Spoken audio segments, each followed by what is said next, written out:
না, আজকের ভিডিওতে আমরা দেখব SNS simple notification service. So আমি যদি এখানে এসএনএস দিয়ে দিই তাহলে সিম্পল নোটিফিকেশন সার্ভিস এটা আসবে। সো আমরা ড্যাশবোর্ডের মধ্যে আছি।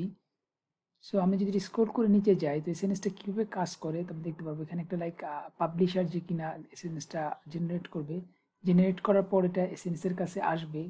এসএনএস এর কাছে আসার পর এটা এসএনএস একটা টপিকস থাকবে, সেই টপিক্সের কাছে আসবে। টপিক্সের মাধ্যমে আমরা ইচ্ছা করলে ওই এসএনএসটাকে আমরা ফিল্টার করে এখানে কয়েকটা অপশন আছে, যেমন ইমেইলের মাধ্যমে পাঠাতে পারি, এইচটিটিপিএস এর কোনো ইনপয়েন্ট যদি থাকে সেখানে আমরা করতে পারি, অ্যামাজন কাইনেসিস এর কাছে পাঠাতে পারি, বা এসকিউএস এর পাঠাতে পারি, এডব্লিউএস ল্যাম্বের কাছে পাঠাতে পারি। আর যদি এসএনএস মেসেজটা যদি ওই রিসিভারটা রিসিভ না করে সেক্ষেত্রে ওইটা ডেট ডেটের কিউতে যায় জমা হয়। সো নিচে আরেকটা ইমেজ আছে।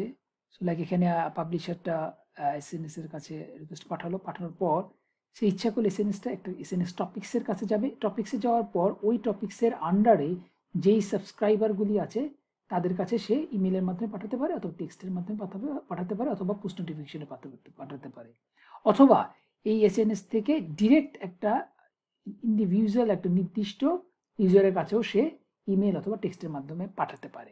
তো তাহলে আমরা যেটা বুঝলাম, লাইক একটা নোটিফিকেশন এসএনএস এর কাছে আসার পর এটা ইচ্ছা করলে একটা নির্দিষ্ট টপিক্সের মাধ্যমে অনেকগুলো ইউজারের কাছে যাবে, অথবা একটা স্পেসিফিক ইউজারের কাছেও যাবে, এবং এটি ইমেলের মাধ্যমে হতে পারে, টেক্সটের মাধ্যমে হতে পারে, ল্যান্ডের মাধ্যমে হতে পারে, অনেকভাবে হতে পারে। সো আমরা লাইক ড্যাশবোর্ডের মধ্যে আছি। তো আমাদের যেটা এসএনএস ইউজ করার জন্য আমাদের যে ফার্স্টেই করতে হবে সেটা আমাদের একটা টপিক্স ক্রিয়েট করতে হবে। সো টপিক্সের পেজটা আসলে আমরা ক্রিয়েট টপিক্সে ক্লিক করব। সো এখানে দুই ধরনের অপশন আছে, একটা হচ্ছে গিয়া FIFO first in first out. That means এটা থেকে এসএমএস মেসেজগুলো আসলে সিকোয়েন্সিয়ালি মেনটেন করবে, যে আগে আসবে সে আগে বের হবে, এবং এইটা শুধু এসকিউএসটাই সাপোর্ট করে, অন্য কোনো সাপোর্ট করে না। এবং এখানে এটা যখন আমরা ফিফো ইউজ করবো তখন যদি আমরা মনে করেন নাম দিই লাইক টেস্ট মাস্ট বি আমার ডট ফিফোটা দিতে হবে। সো এটি দিচ্ছিল ফিফো। দেন আমাদের একটা অপশন আছে স্ট্যান্ডার্ড। স্ট্যান্ডার্ডের জন্য কি, এটা best default message order delivery, মানে এটা মেসেজটা আপনি পাবেনই, অ্যাটলিস্ট ওয়ান ডেলিভারি মেসেজটা আপনি পাবেনই। এবং কারা কারা ইউজ করতে পারে, সাবস্ক্রাইব করে তো এসকিউএস হতে পারে, ল্যামডা হতে পারে, ডেটা ফেয়ার হাউস হতে পারে, এইচটিটিপি ইনপয়েন্ট হতে পারে, এসএমএস এর মাধ্যমে, ইমেলের মাধ্যমে, মোবাইল অ্যাপ্লিকেশন ইনপয়েন্ট, অনেক ধরনের অপশন আছে। বাট ফিফোর ক্ষেত্রে শুধু আমরা এসকিউএস ইউজ করতে পারবো, অন্য কোনটা পারবো না। সো আমরা স্ট্যান্ডার্ডটাই করবো। দেন আমরা একটা নাম দিব, লাইক আমি নাম দিলাম 15 ডিসেম্বর 2024। দেন আমি যদি লাইক ডিসপ্লে কোনো নেম দিতে চাই এটাই দিয়ে দিলাম, এই নেমটা বেসিক্যালি ডিসপ্লে করবে। দেন এখানে একটা অপশন এনক্রিপশন, আমরা যদি চাই এই মেসেজগুলোকে এনক্রিপশন হিসেবে ইউজ করতে পারবো। এখানে এডব্লিউসি বাই ডিফল্ট যে এগুলি আছে সেটা আমরা ইউজ করতে পারবো, তো আমরা এনক্রিপশন করতেছি না। দেন আছে এক্সেস পলিসি, এই এসএনএসটা কে ইউজ করতে পারবে, লাইক এখানে শুধু আছে অনলি দ্য টপিক অনার, শুধু এই যে টপিকসটা ক্রিয়েট করবে সেই করতে পারবে, নাকি যে কেউ করতে পারবে এভরিওয়ান, নাকি কোনো স্পেসিফিক এডব্লিউএস অ্যাকাউন্ট। এখানে আমি এডব্লিউএস এর মাল্টিপল অ্যাকাউন্ট মেনশন করে দেবো, অ্যাকাউন্টের আইডিটা। এটা হচ্ছে গিয়ে পাবলিশার যে কিনা মেসেজটা সেন্ড করতেছে, আর আমি টপিক্স অনারে দিয়ে দিলাম। আর সাবস্ক্রাইবার যে মেসেজটা রিসিভ করবে সে কে হতে পারে, সেম শুধু ওনার হইতে পারে, অথবা এভরিওয়ান হতে পারে, অথবা স্পেসিফিক এডব্লিউএস অ্যাকাউন্ট হতে পারে, অথবা কোনো ইন পয়েন্ট হতে পারে। আমরা ইচ্ছা করলে এখানে একটা নির্দিষ্ট ওয়েবসাইটের একটা ইন পয়েন্ট মেনশন করে দিতে পারবো। সো এইটাও আমি বেসিক্যালি অনলি দ্য টপিক ওনার রাখলাম। সো আমরা যদি বেসিক দিয়ে করি তাহলে আমরা এভাবে সিলেক্ট করে করবো, আর আমরা যদি অ্যাডভান্স দিয়ে করি তাহলে আমরা ইচ্ছা করলে জেসন ফরম্যাটে এখানে আমরা নিজেদের মতো করে লিখে করতে পারবো। তো অ্যাডভান্স আমরা অবশ্যই যখন আমরা একটু অ্যাডভান্স লেভেলে যাবো তখন আমরা করতে পারবো। সো বেসিকই থাকলাম, ভিজুয়ালি আমরা বুঝতে পারবো। তো এখানে বেসিক্যালি যে জিনিসটা আমরা সিলেক্ট করবো সেই অনুসারেই এই জেসন ফরম্যাটটা ক্রিয়েট হবে। দেন আমরা গেলাম ডেটা প্রোটেকশন পলিসি। এই ডাটাটা কীভাবে পলিসি করবে সেটা, the policy defines which sensitive data two monitor and prevent from being exchange via your topics. এটা বেসিক্যালি আমাদের ডাটাটাকে লাইক মনিটরের মতো করবে। তো এটা সেইটাই। সো আমরা এটা করতেছি না। তো আমি যদি এখন যাই ডেটা ডেলিভার পলিসির মধ্যে কি সেম ওইতে এখানে পলিসিটি যেটা হইতেছে গিয়ে নাম্বার অফ রিট্রাইভ, আমরা মেসেজ যখন সেন্ড করব কতবার পর্যন্ত সেন্ড করব, যতক্ষণ পর্যন্ত না সে পাবে। এখানে দেওয়া হচ্ছে 3বার, দ্যাট মিনস মেসেজটা 3বার সেন্ড করবে, 3বারের পর আর সেন্ড করবে না। এটা আমরা এখানে ইচ্ছা করে দিয়ে দিতে পারবো। দেন রিট্রাইভটা উইদাউট ডিলে, একটার পর আরেক মেসেজ সেন্ড করার পর আরেকটা যে মেসেজ সেন্ড করবে কতক্ষণ সময় হবে, 0 মানে রাইট হইতেই করবে।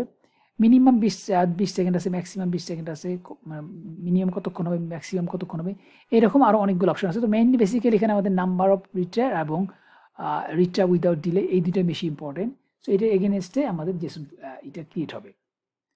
দেন আমরা যদি যাই ডেলিভারি স্ট্যাটাস লগিং, তো এই যে এসকিউএস এর কাজগুলি হবে, এই ইচ্ছা করলে আমরা AWS ল্যাম্বডা বা অ্যামাজন এসকিউএস বা HTTPS বা প্ল্যাটফর্ম অ্যাপ্লিকেশন ইনপয়েন্ট বা কাইনেসিসের মাধ্যমে আমরা এটাকে লক করে রাখতে পারবো। এবং সিকিউরিটির জন্য আমরা এখানে IAM রোল আছে, যদি আমরা লাইক এক্সিস্টিং রোল থাকে সেটি ইউজ করতে পারবো। আর আপনার যদি চাই না এখন যখন ক্রিয়েট করবে সে নিজস্ব একটা ক্রিয়েট করে রাখবে, রাইট ওয়েতে একটা রুল ক্রিয়েট করবে, সেটা ট্যাগিংয়ের জন্য আমরা যখন নামটা ট্যাগ করতে চাই এটা, আর আমরা যদি এক্সট্রা দেওয়া লাইক অ্যাক্টিভ ট্র্যাকিং করতে চাই সেক্ষেত্রে আমরা এটা তো লাগে। তো এগুলো এত অ্যাডভান্স লেভেলে যাওয়ার দরকার নাই। সো আমরা যেটা করবো বেসিক্যালি আমরা একটা নাম দিব এবং আমরা স্ট্যান্ডার্ড চুজ করবো, আর এগুলো আমরা ওনার যেগুলো যা যেভাবে আছে সেইভাবেই থাকবে। আর আমরা যদি চাই সেক্ষেত্রে আমরা এই ক্রিয়েট IAM রোলটা আমরা এক্সিস্টিংটা না করে একটা ক্রিয়েট নিউ রোল দিয়ে দিই ইজি হওয়ার জন্য। সো আমরা স্ক্রল করে যাই ক্রিয়েট টপিকস। সো আমাদের টপিক্সটা ক্রিয়েট করা হলো। সো টপিক্সটা ক্রিয়েট করার পর আমাদের এই টপিক্সের আন্ডারে আমরা সাবস্ক্রাইবার দিব, মানে কারা কারা মেসেজটা পাবে সেই জিনিসটা দিচ্ছে গিয়ে সাবস্ক্রাইবার। সো আমাদের এখানে কোনো সাবস্ক্রাইবার নাই, তো আমি ক্রিয়েট সাবস্ক্রিপশন দিব। দেওয়ার পর আমাদের যেই আমরা স্কিউজটা ক্রিয়েট করলাম সেটা আইরনটা দেখাচ্ছে। দেন আমাদের এখানে প্রোটোকল আছে, প্রোটোকলটা দিচ্ছে গিয়ে আমরা প্রথমে যে দেখলাম যে কারা কারা ইউজ করতে পারবে রিসিভারটা, সেটা অ্যামাজন কাইনেসিটের ফেয়ার হাউস হতে পারে, অ্যামাজন এসকিউএস হতে পারে, ল্যাম্বডা হতে পারে, ইমেলের মাধ্যমে, ইমেল জেসনের মাধ্যমে, HTTPS, তারপরে প্ল্যাটফর্ম অ্যাপ্লিকেশন ইনপয়েন্ট অথবা SMS এর মাধ্যমে আমরা করতে পারি। সো আমাদের ইজি ওয়েতে যেটা দেখার অপশন সেটা হচ্ছে ইমেল করবো। সো ইমেল আমরা সেট করার পর আমরা একটা ইমেল অ্যাড্রেস দেবো, যে একটা ইমেল অ্যাড্রেস দিলাম। দেওয়ার পর আমি এখানে আরও অপশন আছে, লাইক আমরা সাবস্ক্রাইবার ফিল্টারিং পলিসি, যে মনে করুন কী ধরনের ইমেল হইলে শুধু ও রিসিভ করবে। লাইক এরকম হতে পারে যে মনে করেন আমাদের সেলসের জন্য একটা জিনিস হলে সেলসের কাছে ইমেল পাঠাবে, যদি আমাদের মনে করেন কাস্টমার সার্ভিসের জন্য হয় তখন ফিল্টার করে কাস্টমার সার্ভিসের কাছে ইমেলটা পাঠাবে। তো এখানে বেসিক্যালি ফিল্টারিং একটা অপশন আছে। তো আমি একটু অ্যাডভান্সে যাচ্ছি না। আর ডেলিটেড কিউতে যেটা বলছিলাম যে মেসেজটা যদি সে রিসিভার না পায় সেক্ষেত্রে তখন ওইটা ডেলিটেড কিউতে জমা হবে। সো আমরা জাস্ট এত কিছু করতেছি না, আমরা জাস্ট শুধু একটা ইমেল প্রোটোকলটা ইমেল চুজ করে আমরা একটা ইমেল নিতেছি। দেন আমি ক্রিয়েট সাবস্ক্রিপশন দিলাম।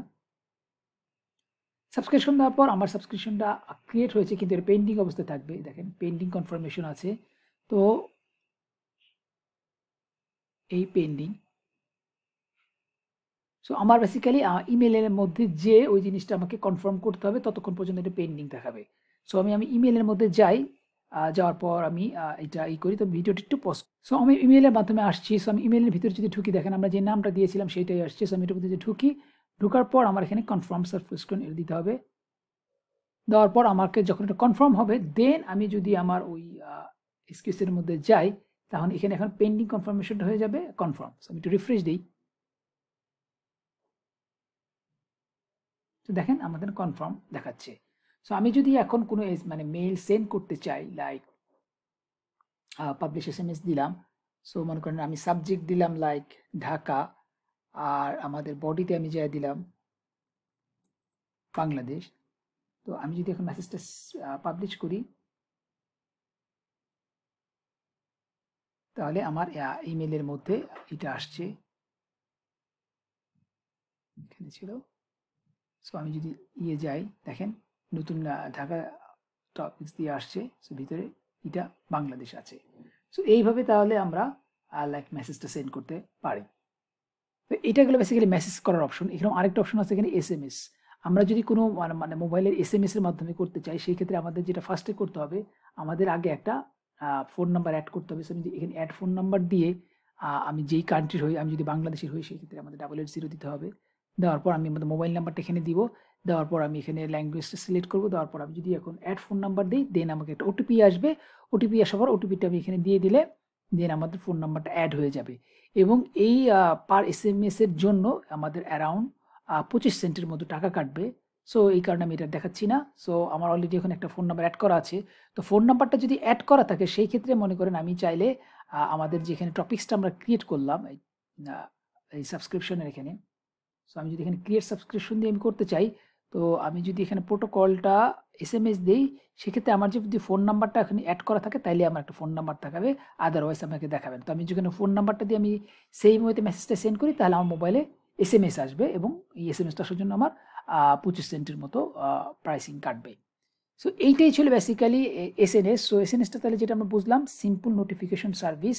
এটা আমাদের যে কোনো নোটিফাই করবে। হইতে পারে মনে করেন আমাদের একটা EC2 ডাউন হয়ে গেছে, তো EC2টা আমি সিস্টেম অ্যাডমিনকে জানাতে চাচ্ছি যে EC2 ডাউন হয়ে গেছে, সেটার ক্ষেত্রে আমাকে একটা ইমেল করে জানাবে, নোটিফাই করলো, এটা হইতে পারে। অথবা এরকম হইলো যে মনে করেন আমাদের অটো স্ক্যানিংয়ের জন্য একটা নতুন করে EC2 লঞ্চ হলো, সেক্ষেত্রে আমি জানাতে চাচ্ছি যে আমাদের একটা নতুন EC2 লঞ্চ হচ্ছে, সেইটা আমি জানিয়ে দিতে পারলাম, সেটা এসএনএস এর মাধ্যমে জানাতে পারে। তো একটা সার্ভিস আর একটা সার্ভিসের কি অ্যাক্টিভিটি হইলো, এই জিনিসটা আমরা বেসিক্যালি নোটিফাই করে কাউকে জানাবো, সেই জিনিসটা হচ্ছে গিয়া সিম্পল নোটিফিকেশন সার্ভিস। সো এটাই ছিল এসএনএস। তো ভিডিওটা আশা করি আপনাদের ভালো লাগবে। ভিডিওটা ভালো লাগলে আপনার চ্যানেলটা অবশ্যই সাবস্ক্রাইব করবেন এবং ভিডিওটাকে লাইক করবেন। নেক্সট ভিডিওতে আমরা AWS এর অন্য কোনো টপিক নিয়ে কথা বলবো। তো সেই পর্যন্ত আপনারা ভালো থাকেন। আল্লাহ হাফেজ।